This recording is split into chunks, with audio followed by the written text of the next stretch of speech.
Yesterday, we began our day together. You, I, my right honourable friend, the Prime Minister, and members from right across this House, when we broke bread together at the Parliamentary Prayer Breakfast.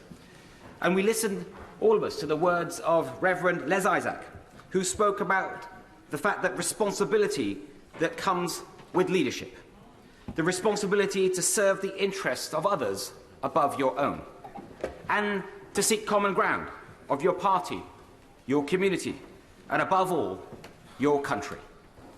Now, colleagues will be forgiven for my sense of déjà vu. Despite what it might seem, I am not one of life's quitters. I didn't quit when I was told that boys like me don't do maths. I didn't quit when old school bankers said I didn't have the right school ties. And I didn't quit when people in my community said that I should not marry the love of my life. I care deeply about public service and giving back to this country that has given me so much. That is why, when I got the call from my right honourable friend, the Prime Minister, just over a year ago, I didn't hesitate to serve again. It was a critical time for our country. Tough decisions needed to be made about when we were going to come out of lockdown, about supporting the National Health Service and the care sector under unprecedented strain. It has been an absolute privilege of my life to have been trusted with these responsibilities, and I can only hope that my best has been good enough. It has undoubtedly also been one of the toughest roles that I've had so far. The gravity of Home Office decisions, the scale of Treasury decisions, but nothing matters more than the health of your people, of the British people, especially and in the wake of a pandemic. Caring for people's health and well-being is truly a noble vocation. And so I would like to take this opportunity to pay tribute to all of those across the country working in health and care sectors, as well as those that I worked so closely with in my old department, DHSC, and in the NHS. There is so much that I planned for the long-term reform of our health and care systems, and it is a wrench to leave that important work behind. Now, when I last gave a personal statement from this seat, I spoke about the importance of institutions and conventions. Today, it is about the importance of integrity. And don't worry, there's not going to be a series of these. Institutions and integrity are both central pillars that underpin our great democracy. It doesn't matter what your political perspective is in this House. I believe that we are all motivated by the national interest, and that the public expects us all of us, to maintain honesty and to maintain integrity in whatever we do. This is not an abstract matter. We've seen in great democracies what happens when divisions are entrenched and not bridged. We cannot allow that to happen here. We must bring the country together as one nation. Effective governance inevitably requires loyalty and collective responsibility. Of course it does. And I'm instinctively a team player. And I have completely focused on governing effectively over the last year. But treading the tightrope between loyalty and integrity has become impossible in recent months. And, Mr. Speaker, I will never risk losing my integrity.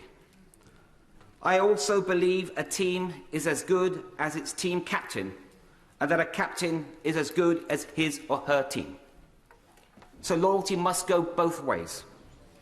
The events of recent months have made it increasingly difficult to be in that team.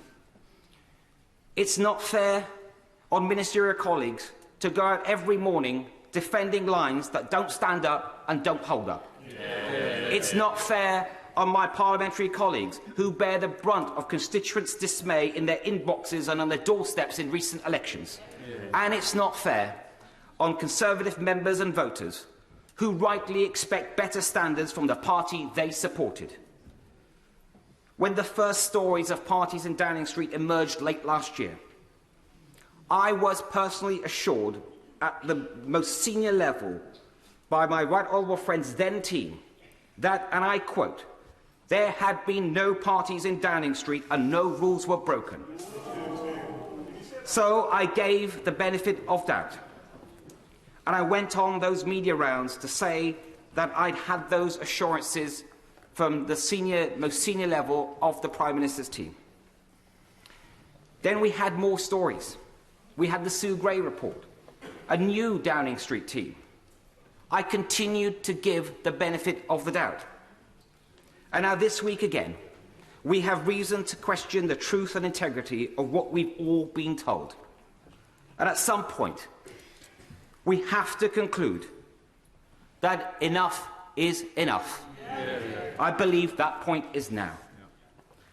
I welcome the Prime Minister's public acknowledgement last night that matters could have been handled better in who he appointed and what was said about what he knew when.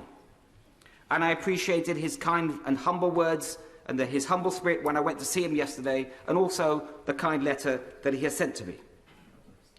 But I do fear that the reset button can only work so many times.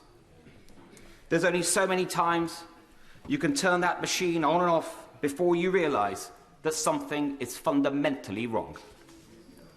Last month, I gave the benefit of doubt one last time. But I haven't concluded that the problem starts at the top.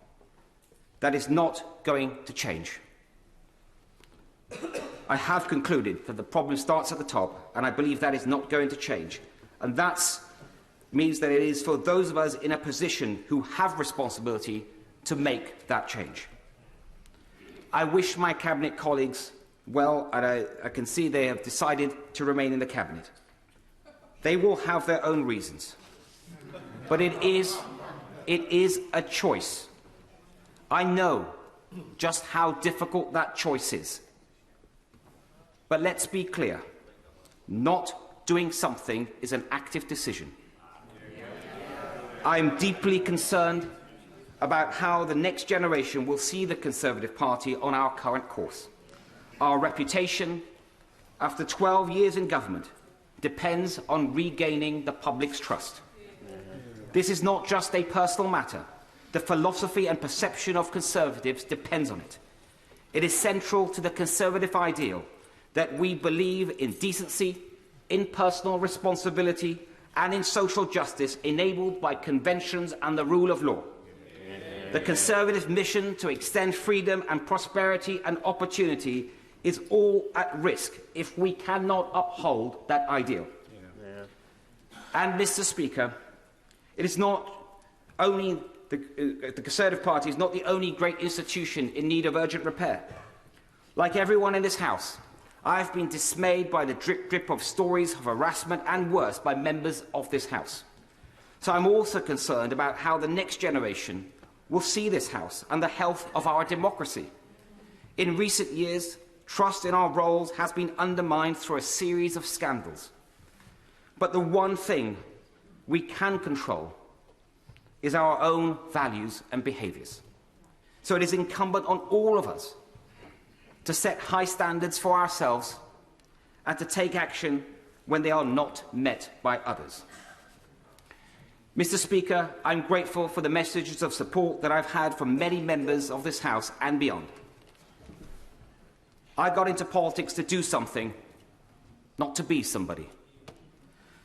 So it is hard in one way, but not in another. Being a good father, a husband, a son, and a citizen is good enough for me. And if I can continue to contribute to public life and my party from the backbenches, it will be a privilege to do so.